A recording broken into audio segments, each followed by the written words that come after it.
Hello and welcome to Monday Murder Meal, a subgroup of Truck Stop Murder or sub-show Truck Stop Murder. Which is every Monday I will talk to you about three death row inmates and their last meal. And today I'm bringing you these meals or these three scumbags from Waddy, Kentucky. I'm at the Flying J, Waddy, Kentucky right now, doing a reset, getting on my way to Midway, Tennessee. But I was out of hours, so doing a reset and leaving tomorrow morning on my way there. But yeah, cold and rainy, Waddy, Kentucky.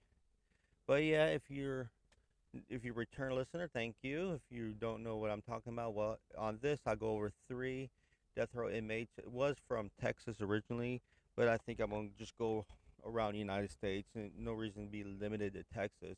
Even though I'm from Texas, and Texas loves killing people. But on this, I'm gonna go around the United States. I'm gonna talk a little short history about them and about what they did, and also their last meal. And if they have any final statements recorded, I'm gonna do that as well. I'm gonna try to find the weirdest last meals I can find, but basically just three meals and their three found inmates who were executed by their state and their final meal. So without further ado, also as always, please share, rate, review wherever you listen to with this. Let's try to build this. I'm trying to build, get a five. I'm on my 50th episode. Actually, technically 48. This will be my 49. I have a couple reviews, but yeah, please share, rate, share with friends if anything. But let's get on with our first one. We're talking about Velma Bearfield. On she was an American serial killer who was convicted of one murder, but eventually confessed to six murders in total. Bearfield, Barfield, I guess I'm saying Bearfield, but it's probably Barfield. Barfield was the first woman in the United States to be executed at the 1976, resurrection where they started doing capital punishment again, and the first since 1962. She was the first woman to be executed by lethal injection when it was reinstated. Velma Bearfield was born in rural South Carolina, but was raised near Fayetteville, North Carolina, right there by Fort Bragg, where I spent 6 years of my life at. Bearfield's father reportedly was physically abusive, and her mother, Lillian Bullard, did not intervene. She escaped this by marrying Thomas Burke. The couple had two children and were reportedly happy until Bearfield had a hysterectomy and developed back pain. These events led to a behavior change in Barfield and eventual drug addiction. Burke began to drink, and Barfield's complaints turned into bitter arguments. On April 4th, 1969, after Burke was passed out, Barfield and her children left the house. And when they returned, they found the structure burnt and Burke dead. In 1970, Barfield married a widower, Jennings Barfield. Less than a year after their marriage, Jennings died on March 22nd, 1971 from heart complications. 1974, Lillian Bullard, Barfield's mother, showed symptoms of intense diarrhea, vomiting, and nausea, only to fully recover a few days. During the Christmas season of the same year, Bullard experienced the same earlier illnesses, but died in a hospital a few hours after being admitted on December 30th, 1974. In 1976, Velma Barfield began caring for the elderly, working for Montgomery and Dolly Edwards. Montgomery fell ill and died on March 29, 1977. A little over a month after the death of her husband, Dolly experienced identical symptoms of Bullard and died on March 1st. Barch later confessed to the latter deaths. Following year, Barfield, I want to keep calling her Bearfield for some reason, I don't know why. Barfield took another caretaking job with this time for 76-year-old Record Lee. That's what they got the name down. I couldn't looked it up. I couldn't find, but yeah, Record Lee, who had broken her leg on June 4th, 1977. Lee's husband, John Henry, began experiencing racketing pain in his stomach and chest, along with vomiting and diarrhea. He died soon afterwards, and Barfield later confessed to his murder. After another victim was Roland Stewart Taylor, Barfield's boyfriend and a relative of Dolly Edwards. Fearing he had discovered she had been fearing that he had discovered she had been forging checks on his account, Barfield mixed the arsenic-based rat poison into his beer and tea. He died February 3rd, 1978, while he was trying to nurse him back to health. An autopsy found arsenic in Taylor's system. After the arrest, the body of Jennings was exhumed and found had traces of arsenic and murder for Bearfield. Let me start again. Traces of arsenic, a murder that Bearfield denied having committed. Although she subsequently confessed to the murders of Bullard, Dolly, and John Henry Lee, she was tried and convicted for the murder of Taylor.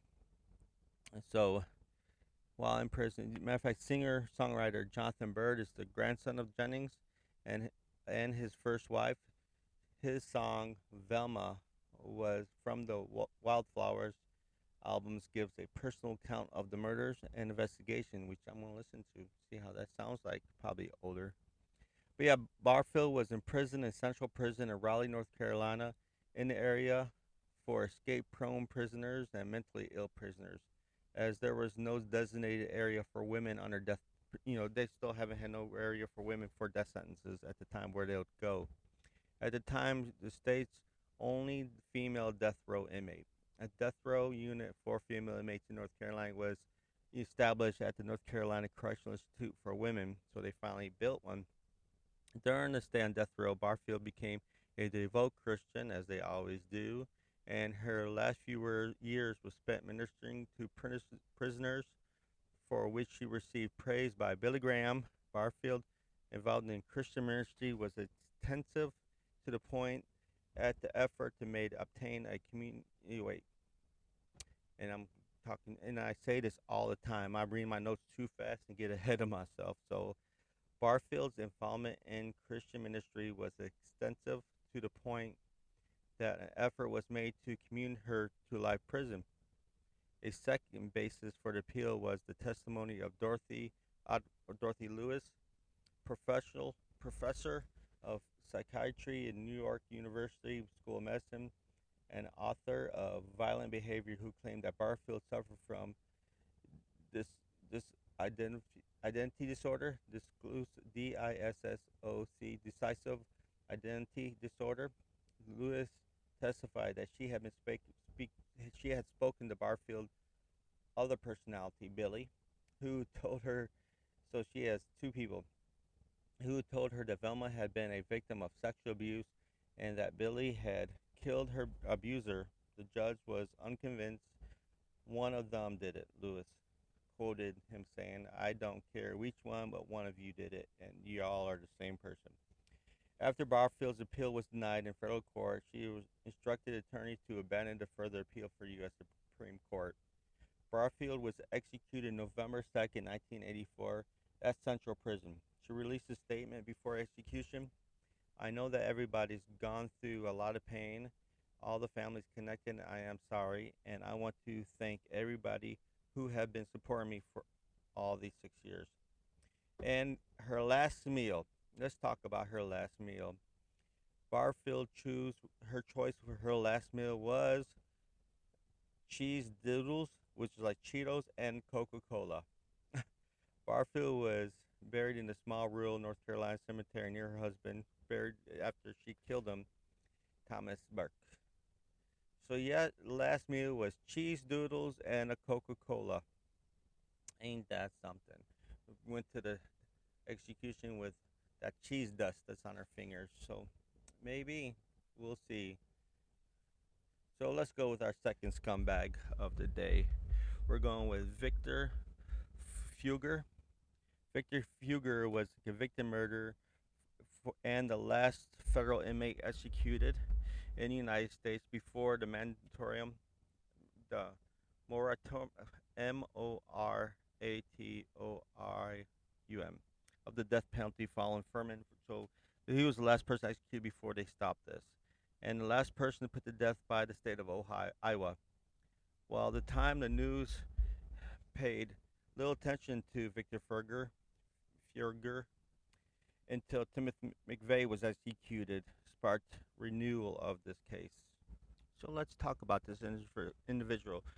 Figur, Feger was a drifter native to the state of Michigan. In the summer of 1960, he arrived in Iowa, renting a room in a decrepit boarding house. Soon after arriving, Feger began phoning physicians alphabetically from the local Yellow Pages and found Dr. Edward Bartels. Feger claimed that a woman needed medical attention. When Dr. Bartels arrived, Feger kidnapped and killed him in Illinois. Bartles' body was found in a cornfield there with a single gunshot wound to the head. A few days later, Feger was arrested in Birmingham, Alabama, after trying to sell the Dr. Bartles' car to James B. Alford, who tipped off the FBI. Alford later told a local newspaper he suspected Feger was a crook because he had an out-of-state car with no title papers.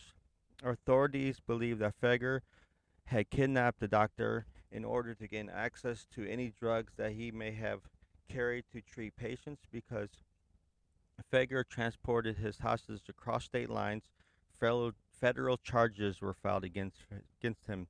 In his defense, Feger claimed that a drug addict from Chicago, whom Feger met in Iowa, had actually murdered the doctor. Feger claimed that he killed the drug addict and dumped his body into the Mississippi River. However, authorities could not find any evidence of this person even existed. Feger was tried and convicted in federal court for these crimes. He was sentenced to death. Feger submitted appeals, of course, at the point only where John F. Kennedy could, commute his life death sentence. Iowa Governor Harold Hughes, a death penalty opponent, along with Feger's attorney, contacted Kennedy to request clemency for him. Kennedy thought the crime was so brutal that he denied his request. So, what were his last meal? Listen to this. So Vector was held at the federal penitentiary in Leavenworth, Kansas. He was taken back to Iowa because Leavenworth had not set up was not performing executions at the time. So March 5th, 1963, Feger was taken to the Iowa State Penitentiary at Fort Madison, Iowa, was placed in a state death row two-way execution. He remained there for the next 10 days until his execution was carried out. He spent those 10 days quietly. Guards said he was a model prison. So anyhow, let's see what his last meal was. So for his last meal, listen to this. Some of y'all, if you get into the true crime everything, probably heard of this one already. Feger did not want anything fancy. In fact, his request was not. He was not given. His last request was not even a real meal. He wanted was a single olive with pits still in it. He told guards that he hoped the olive tree would sprout from his grave as a sign of peace. So on March 14th, 1963, Feger, I'm probably saying his name wrong. Feger sat in all-night vigil with Roman Catholic priests between 4 to 5 in the morning of March 15th. Feger was given a new suit for his execution. Two guards escorted to the execution room, and he was executed by hanging.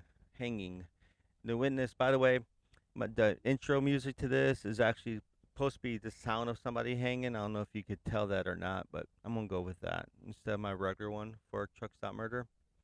The witnesses include Associated Press journalist and John Ely, a member of the Iowa House of Representatives, who was witnessing the execution, reinforced opposition to the death penalty. Well, anyhow, there's a bunch of other stuff here about it, but he was given a different suit, and nothing was stated about if the olive was put in his pocket, but they did find an olive in his pocket, and to this day, where he was buried at, no olive tree ever sprouted from there. So, okay, so our last scumbag of the day is Thomas J. Grasso.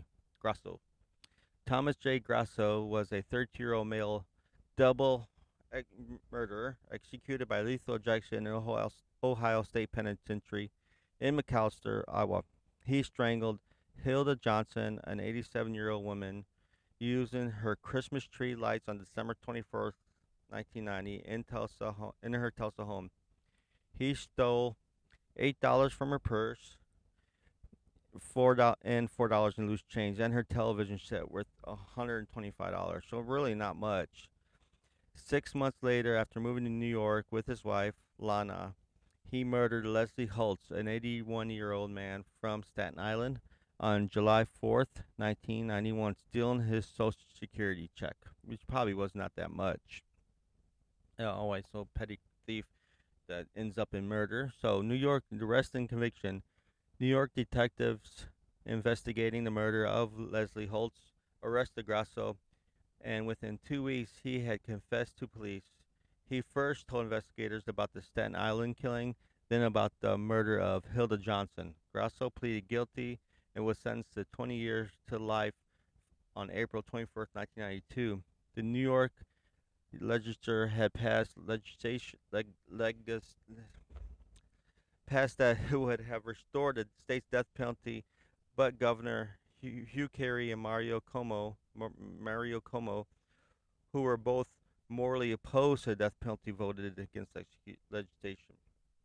And so that's what happened in New York. But keep in mind, in Iowa, so Grasso's case became an issue in the governmental campaign, the George E. Pataki's campaign, and 11 days after Pataki took office, Grasso was extradited, fulfilling the new governor's campaign pledge. So, signed an agreement that allowed Oklahoma correctional officers to take custody of Grasso at Buffalo International Airport. Prisoner officials escorted him on a commercial flight to the state penitentiary at McAllister via, by through Tulsa on January 11th, 1995.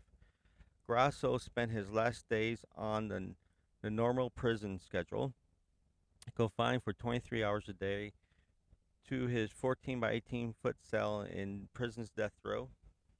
He shared it with 49 other condemned men. He was allowed 1 hour a day to exercise. So, on his final day, the day before execution, Grasso released 4 statements to the press. The first at 3 p.m. read, what we call the beginning is often the end, and to make an end is to make a beginning. So I'm not going to go over. This is about their last meal. He had a lot to say, and he had a lot to talk about. But what we want to get to is the last meal. What was his last meal? Grasso's, because this is Monday murder meal, not last statement. But anyhow, this is what his last meal was. Grasso's last meal was 2 dozen steamed mussels, 2 dozen steamed clams flavored by a wedge of lemon, a double cheeseburger from Burger King, a half dozen barbecue spare ribs, 2 strawberry milkshakes, 1/2 of a pumpkin pie with whipped cream, diced strawberries, and he requested a can of spaghettios with meatballs. Even though his last words, he claimed the kitchen did not honor his request. He said, I did not get my spaghettios, I got spaghetti. I want the press to know this. So he was executed just before 1 a.m. on March 20th, 1995, not getting his spaghettios. Poor boy. But anyhow, hopefully you struggle through my much mouth and babbling on these certain words I don't know why I can't speak or say. But anyhow, thank you for dealing with me, and as always, every Monday I'm going to try to do 3 Monday murder meals, 3 convicted inmates who were executed by the United States, and their last meal. And if you enjoy this, thank you. And as always, you can't fix stupid, but you can sure numb it with a 2x4. I'm out of here.